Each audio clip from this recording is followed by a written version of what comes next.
Tem alguma meditação que você faz para minimizar ou diminuir essa ansiedade? É trazer a atenção para o presente. Primeiro, né, as âncoras, corpo e respiração. Aham. Corpo e respiração, porque às vezes a gente vai lá no julgamento, vai lá na situação assim, ai, fulano tá me olhando com essa cara, e aí como é que eu vou...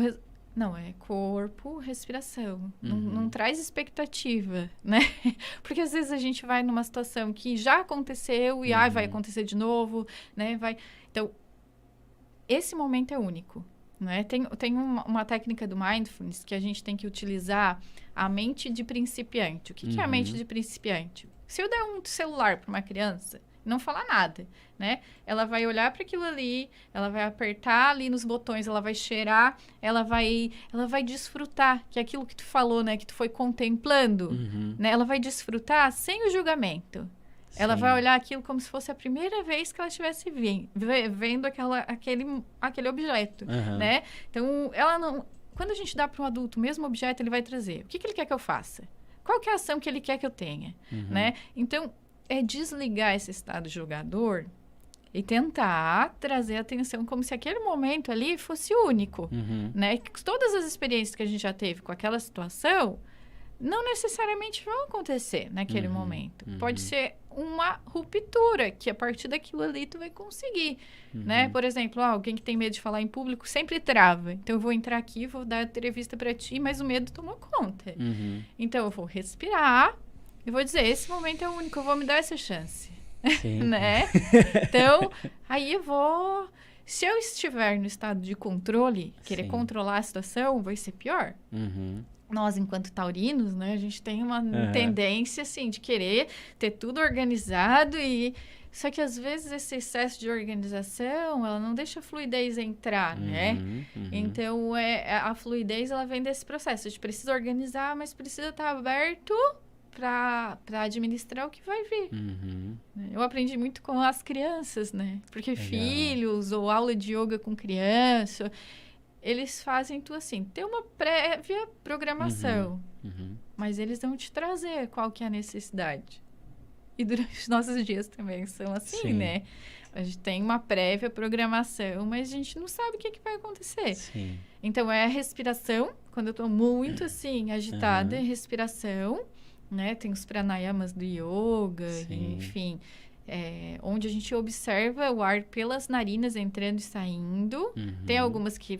né, pela boca, mas principalmente pelas narinas e atenção no corpo, né, no aqui, no agora. Então, como é que tá o meu pé, meus braços, me apropriar disso, né, e olhar para aquela situação como se ela fosse única, né, como se fosse a primeira vez que eu estivesse passando por aquilo. Então, eu tenho infinitas possibilidades. Então, o que antes não dava certo, agora pode dar, porque eu tô presente. Sim, que legal. Tem um horário, assim, qual o melhor horário para começar a prática da meditação? De manhã, de tarde, de noite? Eu acho que é muito único, assim, né? Dentro de cada pessoa, assim. De manhã a mente tá mais tranquila, mas para algumas pessoas pode ser que o sono atrapalhe muito e a pessoa durma, né? Durante aquele processo. Eu acho que cada ser humano, ele é único, né? Então... Por exemplo, o meu momento de mãe, né? Eu tive que mudar várias vezes, assim, os meus horários, porque eu não tinha controle, né? Do horário, porque filhos pequenos, às vezes eles vão acordar, às vezes vão ficar doentes, às vezes, né? Hoje, eu prefiro de manhã, que é o horário que eles acordam um pouquinho mais tarde. Aí você aproveita quando eles estão dormindo e você faz a sua meditação. Fazer isso. Vou cuidar de mim. Mas... para alguns, consegue... o que acontece à noite, né? Tem dias que eu consigo até meditar também antes de dormir. Mas, normalmente, eu vou fazer eles dormir e já entro no sono profundo ali, né? Então para cada pessoa, vai ter seu horário. Assim como, eu produzo mais de manhã para escrever, para...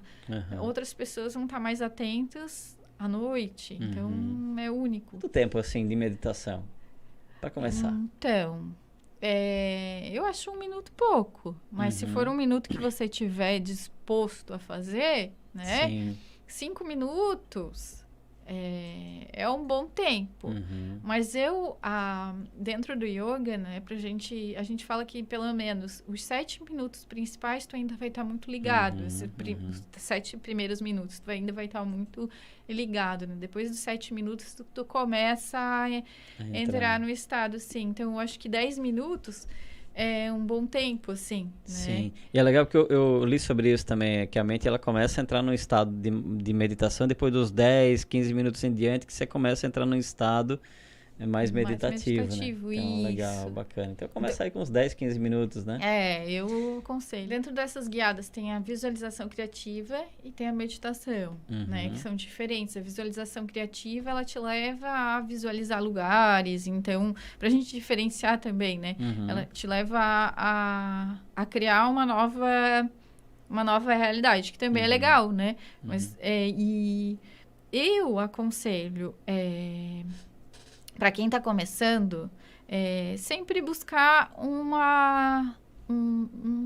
áudio, alguém para te orientar de início, sim. Por quê? Porque é muito fácil para a mente, né? Essa é a função dela. Ela vai sempre buscar um gancho lá fora, algo para ela se distrair. Então, busca um áudio que vai facilitar bastante, assim. Eu, às vezes, quando a mente está bem agitada, eu busco áudios, boto 5, 10 minutos de áudio e depois eu continuo sozinha. Sim. Por quê? Porque facilita, né? Quando a mente está muito agitada ele facilita. Tu entrou, tu te conectou com o teu corpo, com a tua respiração, tu tá ali presente. Aí fica mais fácil seguir sozinho, né? Legal.